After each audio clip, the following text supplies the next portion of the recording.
All right, so welcome back to Gainesville. Today was Eliminations Day. It was one hell of an Eliminations Day, I'll tell you that.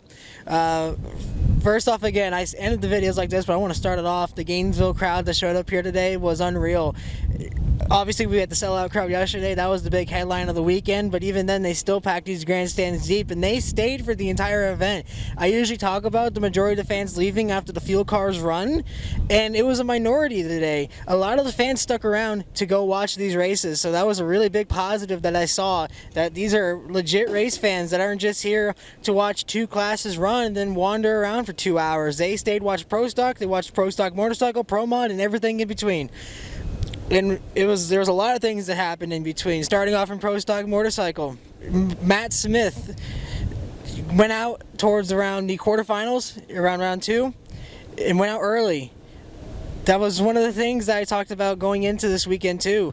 Matt Smith is not getting that Gen 3 Hayabusa body that the Vance and Hines crew has until Chicago, so he has to run the old body for the first few couple of races. And obviously, with the advantage that Vance and Hines has right now, they're capitalizing on it, trying to snuff him out as fast as they can. But Matt went back, and obviously, he found a way to get his bikes to the finals. His wife made the finals against the Vance and Hines bike. We'll talk about that later in the video.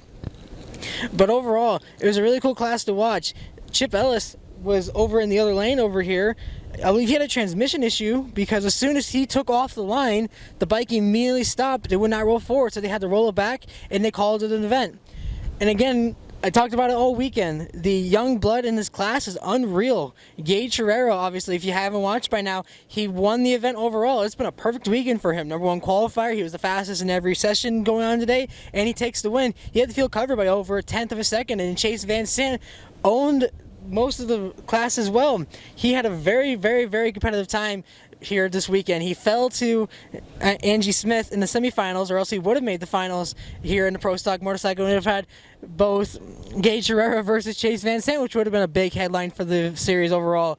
But an incredible class overall. We'll get into the brackets. Moving on to the Pro Stock, the big headline is going to be coming out of this weekend is Erica Enders. I noted to a couple people in the media center when that happened that she showed up for round 1. She was going to go over into the left lane, and the car wouldn't start. And it couldn't start. They towed her off the line, told her you're not running, and she lost in round 1. Not the start that the 5-time champion wants after gaining the #2 spot going into this weekend. And then, of course, as Lady Luck would have it, she gets back to the elite camp, fires off first try. So they figured out what it, I don't know if they figured out what it was, but obviously it resurrected itself by the time it was already too late. And I talked about it to the people in the media center. Like I said, the luck that Erica Enders has at Gainesville is a lot of what the fans said about Ron Capps in Indianapolis. This has been an event that seems to just escape her. She's still looking for that first win, and it is just something that she cannot find. And now she has to wait a whole nother year. But more importantly, she has to go into Arizona to try and capitalize and rebound from that, because this is obviously not the start that they want. It is not the weekend that they desired. Besides the qualifying, that was perfect for them almost, but she still got the win overall for her team, because in the other lane, Troy Coughlin Jr. won Pro Stock, and that was the big storyline out of that. He got his 3rd #1 qualifier this weekend, and then ends the weekend with another Wally in his hand. And we had a chance to ask him about that in the post-race media press conference, because again, we talk about the crowd, huge crowd on hand for this event, and he had a lot to say, especially for the fans that didn't stick around. Oh, I would say come back next year and see it again, or trying to think where our next closest race would be. I don't know how far Charlotte is from here. Come on up to Charlotte. You know, I'll get tickets. Maybe, hit me up on social media. Let's go. You gotta come. It's an emotional sport. It's a family sport. Nothing like it. And in fact, if you have a car, you can take it to a local drag strip and race it. However, you cannot take your car to your local NASCAR track or round track. Probably you cannot take it on that track. However, you can take it out there and race street people and bracket race it. You can make more money too. Process. That's what's fun. Bobby Bennett? Should we have this? You're not already. I've watched you on the internet. You got a ring. You can race. You wrote a book. He's got a book out there that I've read like twice. In funny car, obviously Matt Hagan is going to be the big storyline that everyone's going to talk about, getting back-to-back wins here.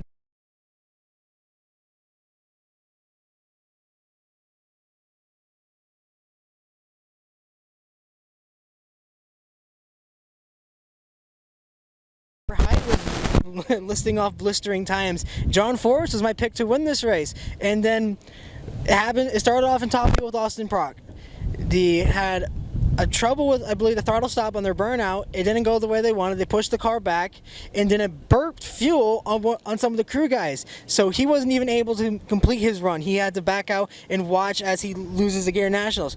Robert Hight goes for a burnout. He has issues too, and then doesn't even try to get off the line in this lane. He just blips the throttle, stops and coasts while he watches whoever's in the other lane just scream down the racetrack and move on to the next round. And then John Force, similar issues. He had issues in round one in this exact lane going down the racetrack, got all a bit sideways, almost hit the wall, and then in that lane, issues again, and he had to watch as his competitor went by and he lost the Gatornationals.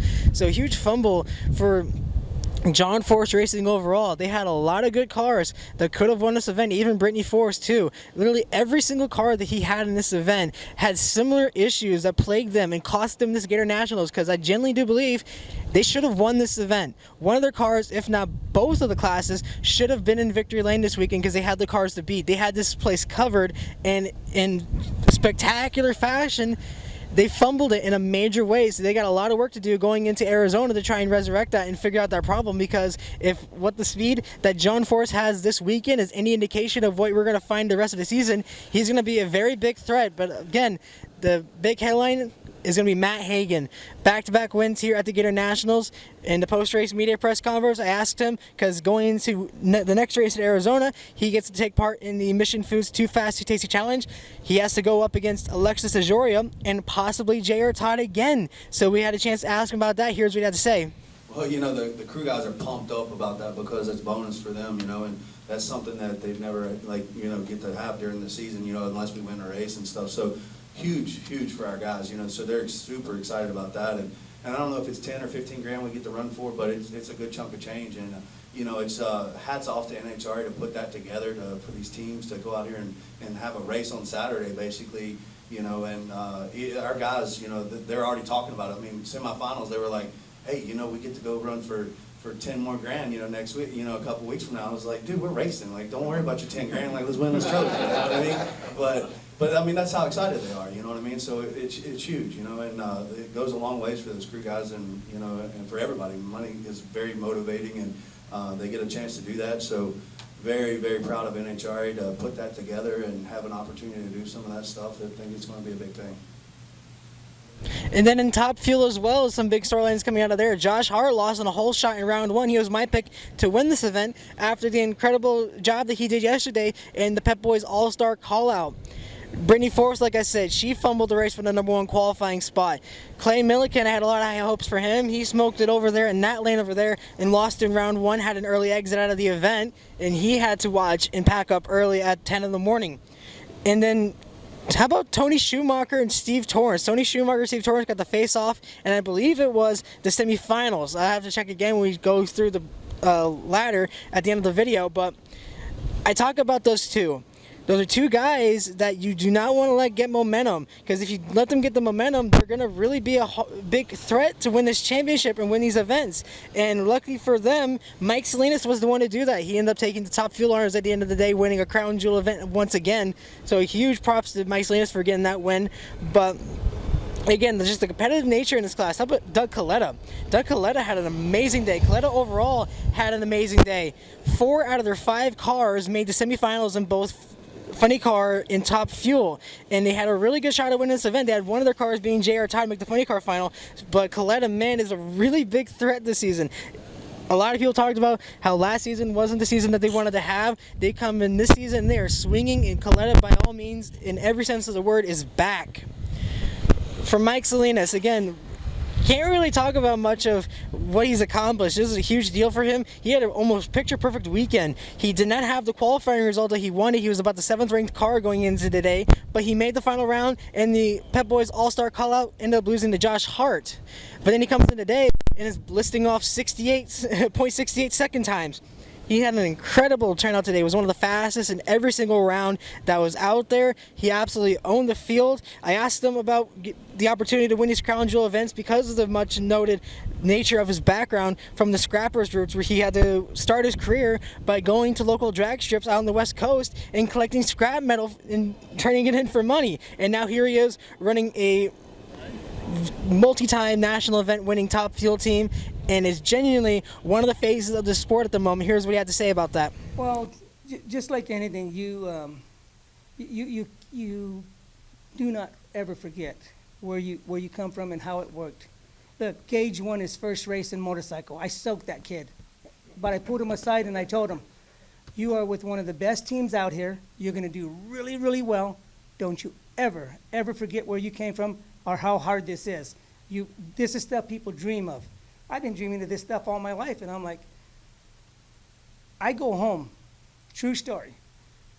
I'll sit there and I'll watch these races, and after it's over, I don't believe it's me still. I'm like, God dang, it's like there's two different people, but it is cool. What we do is we continue to grow. I'm growing as a driver. I'm still learning so many different things. These people out here, they've been doing this for years. I'm a businessman. I come and get to go play with them.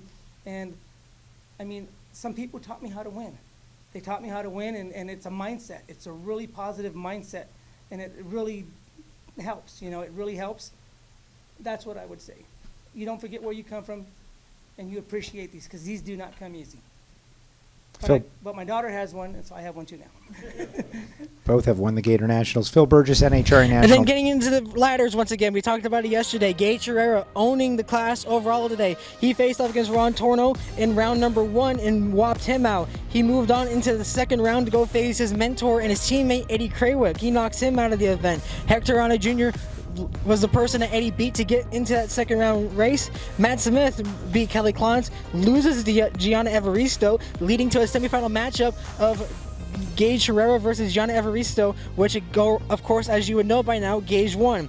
On the other side of the ladder, Steve Johnson, red lights. He had the second fastest bike here. He was one of the front runners to win the Gatornationals this weekend, probably the only person that had an opportunity to touch Herrera in red lights out. Joey Gladstone, the 15th ranked rider going into this event, moved on to round number 2 to face Angie Smith. Angie Smith would end up getting Joey to red light as well, leading to a semifinal matchup of Angie Smith versus Chase Van Sant, who had to beat Ryan Oler and Chip Ellis. Of course, Angie Smith won that event, but that was probably an incredible race too, because of the fact that it was a race just to get to the line. They had to delay the event because Chase Van Sant took a long time to get from his trailer all the way up to the starting line, and then had trouble starting the bike. And then so did Angie Smith. She had trouble starting the bike. So there was a mad dash to try and even get that race going, and then once it did, Angie Smith took the win.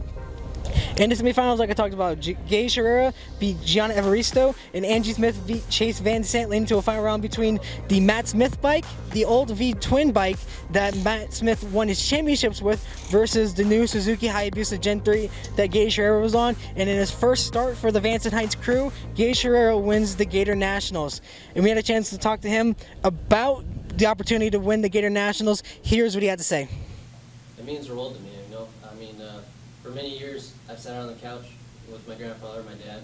My grandfather raced back in the day with the Angulas and Austins, and to be the one to continue the name and to hold this Wally, I mean, it's a dream come true. You know, I've always wanted to race pro stock, but I really didn't see it in my future, and to be here to do this, I mean, it's really amazing. In Pro Stock, Troy Coughlin matched up in round 1 against Larry Morgan. He would beat him with a 560 to a 595. He would go on to face Derek Kramer, win with a 564, leading to a semifinal matchup against Dallas Glenn, who beat Matt Hartford in the second round. That would lead to Troy Coughlin Jr. making the semifinal round. How would he find his opponent? Well, like I said, Eric Enders had problems on the starting line, wasn't able to compete in round 1. That led Jerry Tucker in his first ever Pro Stock start to make a second round appearance. Greg Anderson knocked off Christian Quadra. He would end up beating Jerry Tucker, make it to the semis, and lose to Mason McGahey, who beat Cal Kretsky and Fernando Quadra to make that semifinal appearance. Which again, Troy Coughlin Jr. would go on to beat Dallas Glenn. Greg Anderson would fall to Mason McGahey, which would lead to an incredible matchup between Coughlin and McGahey. McGahey looking for his first ever win on the Pro Stock. He would end up losing the event, leading to Troy Coughlin Jr. winning that event as well. In Funny Car, the guy everybody was watching was Ron Capps. He would have a round 1 matchup against Terry Haddock. Terry Haddock had a miserable weekend, plagued with issues from start to finish. Every single pass he made ended up in the 6-second range. He did not get a full pass because he couldn't even make it to half track before the car would spin. Ron Capps would go on to the second round to face Alexis DeJoria, and in this exact lane that I'm standing in would smoke the tires off the starting line. Alexis DeJoria, who was plagued with issues as well, barely had opportunities to make a full clean pass without spinning the tires, ends up running through Ron Capps, makes it to the semifinals to meet Matt Hagan, which Matt Hagan, of course, won. Matt Hagan had to go through Bob Tasker III and Tim Wilkerson to make it to that matchup. On the opposite side, like I said, John Force was my pick to win this thing. He had the car to beat, in my opinion. He beat Dave Richards in the first round, who had issues with the reverse gear. He couldn't get it out of reverse. They had to pull the car back, and John Force made a solo pass, which almost ended in him wrecking the thing. John Force to go on to meet Chad Green, and like I said, the John Force fumble, or John Force racing fumble, I should say, that would cause him to lose the race to Chad Green. Chad Green would go on to face J.R. Todd in the semifinals, who J.R. Todd had to beat Robert Hight, who also fumbled in the second round, and he beat Blake Alexander in the first. That will lead to a semifinal matchup of Alexis DeJoria versus Matt Hagan. Matt Hagan would take the win there. J.R. Todd would beat Chad Green, and then in the final round, Matt Hagan would beat J.R. Todd. Alright, and then in Top Fuel, Brittany Force go on to meet Keith Mert in the first round. Keith Mert out of Paducah, Kentucky. He would lose that event, obviously. Mike Salinas would beat Brittany Force in the second round, which led to a Leah Pruitt matchup. And how about Leah Pruitt? She had a struggling season last year, and now coming to this season, she was on rails. She was a top 5 qualifier in this event, ran it all the way to the semis before losing it to Mike Salinas, had to beat Austin Prokluk, who had the gasoline burp that ended up splashing his field members. And then, of course, Austin Prokluk had to meet Clay Milliken in the first round. Clay Milliken lost that race, and then Leah Pruitt beat Doug Foley. On the other side of the bracket, Steve Torrance beat Scott Palmer round 1. He would meet in round 2 with Tony Schumacher, who beat Josh Hart. Tony Schumacher would lose at about a half track. Steve would go on to win that race and meet Doug Clett in the semifinals, who had to beat Antron Brown and Sean Langdon to get to that moment. And then, of course, in the semifinal matchup, Mike Salinas versus Leah Pruitt and Steve Torrance versus Doug Clett. In that second matchup, Steve Torrance versus Doug Clett, I had a really hard time calling that. Those two drivers had an incredible weekend, had an incredible event going on. That could have been a star-studded final event. That should have been a final round. That could have been a final round anywhere else, but in the semifinals, those two had to race each other and were just on fire from start to finish, from Q1 to Q4, and through the entire event. They had to meet each other. Steve Torrance would take the win there and meet Mike Salinas, which would have an incredible matchup between the second and third ranked driver coming to the end of the event, with Mike Salinas winning the event with a 3.700 to Steve Torrance's 3.754. And it was one hell of a race. I'm going to post a video up here on the screen. You should be able to see it here right now. That was a textbook definition of a drag race. Two incredibly talented drivers, two stars of the sport, one of the all-time legends of the top field class, and those two were able to race heads up for the Wally at the Gatornationals. Overall, just an incredible event top to bottom. I really can't say much else about this event that anybody else wouldn't say. For the Gatornationals to start the season in this way, I think it really cemented its place on the start. But real quick, to end the video before we wrap it up here and go back home, I'm going to bring someone in that you guys might know so that he can give his thoughts as an outsider on his thoughts on the NHRA season. Alright, so if you don't know who this guy is, this is Kevin. He has been the cameraman that has been helping me this weekend. He's the whole reason that we're able to make this weekend possible, because of the incredible B-roll footage that you guys have been able to see. So Kevin, obviously your roots are more sports car and IndyCar based. You have some experience at NHRA events, but I've recently been dragging you out here and getting you hooked on this NHRA feeling. How has it been for you? And just to kind of describe the weekend in your own words, because you spent more time out in the paddock than I did. Well, so let me preface this with saying that, like, I've had experience with NHRA in the past. You know, going back to when I was younger, I lived 5 minutes away from Lucas Oil Raceway. It's been a slow drag for you. It's been 5 years, you know, going back to, or 6 years, 2017, of you trying to get me out here. You know, I did the U.S. Nationals with you last year, and then you got me to do my first ever, like, proper flyaway race, and it has exceeded all expectations. You know, I knew this was going to be an awesome weekend coming in. You know, anytime you're with friends and out at a racetrack, it's always going to be awesome, but, you know, it exceeded expectations beyond belief. And, you know, any pre-notions I had coming into this weekend of what could and should happen went out the window. You know, we were sitting here discussing back and forth kind of what we were anticipating after first qualifying, second qualifying. You know, obviously Q2 didn't happen, right? After Q3 and 4, and then today, you know, even when the cars were actually, you know, doing their burnouts, we didn't know what was going to happen, which, yes, that's part of NHRA. You don't know until those lights down there are flashing with a winner. But, I mean, so many big teams had so many issues today. You know, everybody had, like, oh, you know, Brittany's going to win, or, oh, John Force is going to win. And then it didn't happen because of just out of the blue things. You know, when you talk about Austin Prock having his issues, you know, yeah, okay, he had the, you know, throttle stop issue. And then when they push it back, it burps fuel out. Like, that's two major things happening in the span of a couple minutes. And you don't expect that happening. You know, I was sitting right up there in the media center watching it, and I see a PR girl and a crew guy get absolutely splattered with fuel. And that is something, that's a very scary thing, for sure. You know, and then you talk about John Force, you know, in his first round, you know, his competitor couldn't get the car out of neutral. And then he goes down the track and all of a sudden starts hopping. Like, there was just so many little things that happened during the course of this event that it proves that NHRA really is top tier racing, motorsport. Hey everyone, this is Future Me here. You might be wondering, why am I recording this? Well, it's because while we were recording this segment and Kevin was talking, our third and final camera battery died, and we didn't have any more left to replace so we could finish just part of the video.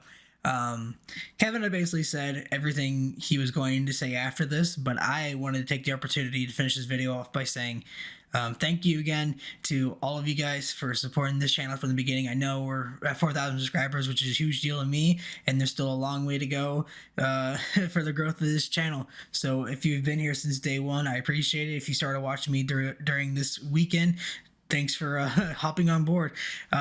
Again, if it wasn't for you guys, my channel would not have been recognized, and the NHRA would not have given me the opportunity to come out here and cover the sport. And that's also, I want to thank the NHRA as a series, the people within the media who invited me here back in Indianapolis and continue to let me come here and cover the sport, as well as people within the media center. When I went to Indy, I was awestruck by the members of the media who came up and introduced themselves to me, and who have really, I've been able to call friends in the time that I started back in Indy. But even during this weekend, the people that I have met, the drivers that I have met, and some of the personalities within the sport that I've been lucky enough to get to interact with and grow a connection with. So again, amazing series to be a part of, an incredible series to get to follow, and one that I am very happy that I get to call home for hopefully the near future. So again, thank you guys for watching this video. Thank you guys for watching everything throughout the weekend. Thank you for supporting me. Be sure to like, comment, subscribe, and share the video, as well as subscribe to the channel, so that way more people can follow along with the sport, because I genuinely do believe if this opening race is what we can expect for the rest of the season, then this is genuinely going to be one of the best forms of racing that the country has to offer this year. And if you're not watching now, you're going to regret it. I'm going to end this video off with Matt Hagan describing why fans should become an NHRA, and because I think that's probably the best takeaway anyone can have. Again, thank you guys for watching, and until then, this has been Mighty Mac, and I will see you next time.